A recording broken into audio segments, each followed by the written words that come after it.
Manos. Diyos Mamalos po, syempre sa pag-imbita po sa amin dito. At syempre para samahan ko kayo dito sa Magayon Festival. And of course, maraming salamat po sa Provincial Tourism, Culture and Arts Office, Provincial Government of Albay, at syempre sa mahal nating Governor na si Atty. Grex Lagman.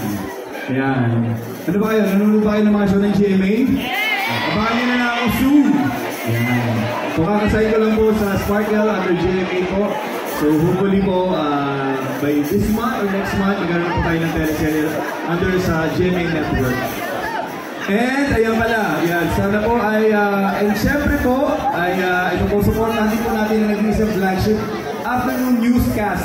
Balitang Bicolandia, every Mondays through Fridays po yan, 5:15 PM po yan at GMA Free TV Channel 12. Yeah, maraming salamat po. Okay pa yun? Sino ba isa? Alam niyo ito, lecture ako, alam niyo ito eh. Tulungan